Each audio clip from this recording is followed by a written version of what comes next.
Good morning, I'm Matt Sizemore. More on a story now we brought you Sunday nights in our Making the Grade report. When it comes to goals, Idaho has a big one to try and reach. The state wants 60% of its young adults to hold a college degree or professional certificate.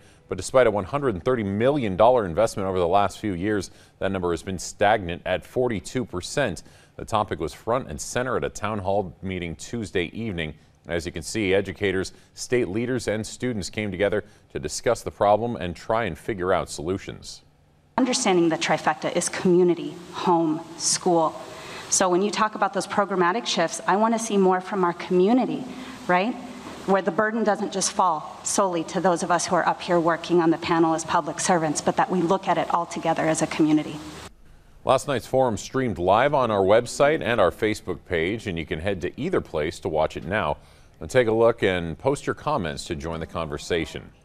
Scammers are targeting Treasure Valley residents posing as representatives for the United States Marshal Service. People are told they have an unpaid fine and they need to provide numbers from prepaid Visa cards.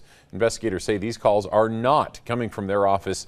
If you get a similar call, immediately hang up and report it to police. Well, it's an early ski year in Idaho. Bogus Basin is opening tomorrow, Brundage and Tamarack Friday, not to mention Sun Valley, which is already open. Huge early snowstorms are creating big smiles on the faces of ski managers everywhere.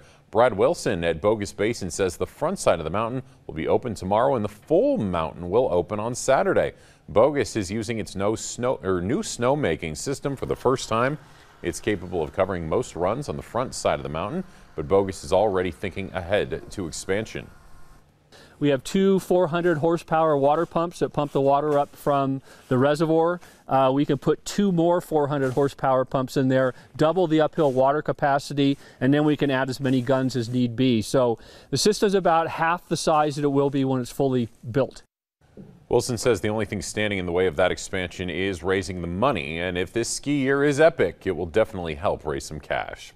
Time now for a check of the On Your Side forecast. Rachel Garceau is standing by with what to expect. Good morning, Rachel. Hey there, Matt. Oh, man, this weekend will be a good one to hit the slopes. We should have some sunshine up in those higher elevations, cold temperatures, of course, and then Mother Nature might help us out again next week with some fresh powder for our ski resorts. Not this week, though. We're looking high and dry. Well, temperatures will not be high. Temperatures will be very low, actually. A high of just 30 degrees in Boise today, so many spots across the valley will have a hard time even getting up to that freezing mark, and we had a teeth-chattering start this morning with those wind chills down into the single digits again across much of the area. That will be the case again for Thursday and again for Friday. Literally a rinse and repeat or copy and paste type scenario for the next several days. Morning lows in the teens, light winds across the area, abundant sunshine. That's the good news, but the sun's rays will not do much to warm us up as those highs hover right around 30 across the Boise area through Friday.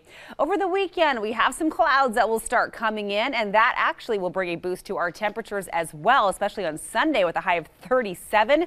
That, though, coming out ahead of our next storm system that could drop a few showers across the lower elevations late in the day Monday, and will likely bring some good mountain snow Monday and Tuesday of next week. But stay tuned to see how all of that shakes out. For your very latest news and weather headlines, be sure to visit 6onyourside.com.